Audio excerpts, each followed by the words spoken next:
Hello everyone, আজকে 25 December of 2025। আর আজকে আমরা চলে গেছিলাম আমাদের বালুরঘাটের কাছে একটা চার্চে।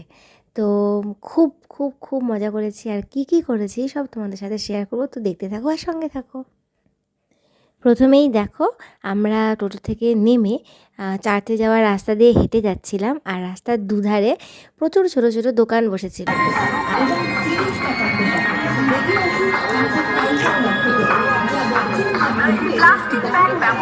আর যেহেতু আমরা একটু দুপুর দিকে গেছিলাম, তো প্রথম দিকে ভিড়টা একটু কমই ছিল, তবে দেখে মনে হচ্ছিল একটা ছোট্টখাট্ট মেলা বসেছে।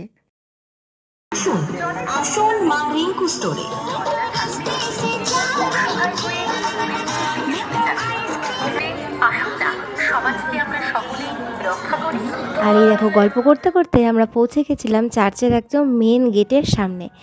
তো এই যে আমরা চার্চের ভেতরে এখন ঢুকছি।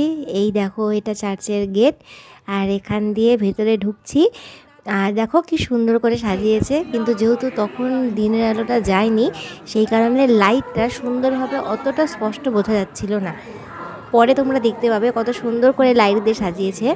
আর এই দেখো, এটা চার্চ, আর এই চারপাশের পরিবেশটা তোমরা দেখো, এত সুন্দর আর এত স্নিগ্ধ, খুব ভালো লাগে এই জায়গাটাতে গেলে। প্রত্যেক বছর 25 ডিসেম্বরে আমি এই চার্চে যাই। আর এটা হচ্ছে আমাদের বালুরঘাটের মাহিনগর চার্চ।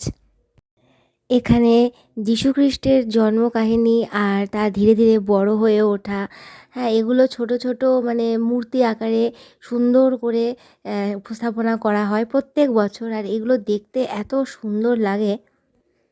আর চার্চে গেলে প্রত্যেক বছর ওখানকার সিস্টারদের সাথে দেখা হয়, খুব ভালো লাগে। ওনাদের ব্যবহার তো ভীষণই ভালো।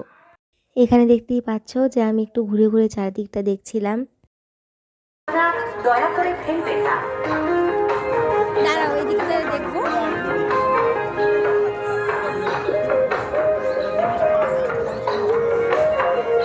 বেশ কিছুক্ষণ সময় ওখানে কাটিয়ে আমরা এবার বেরিয়ে আসছিলাম। আর এখন দেখো তোমরা, লাইটটা ধীরে ধীরে বুঝতেই পারবে, চার্চের যে মেন এন্ট্রান্সটা, সেখানকার যে লাইটিংটা খুব সুন্দর করেছিল। তারপর আমরা জিলিপি কিনি, আর জিলিপি খেতে খেতে দুজনে মিলে গল্প করতে করতে চলে আসি। এইভাবে আজকের দিনটা আমি খুব খুব খুব এনজয় করেছি চার্চে গিয়ে। তোমাদের কেমন লাগলো ভিডিওটা অবশ্যই কমেন্ট করে জানাবে।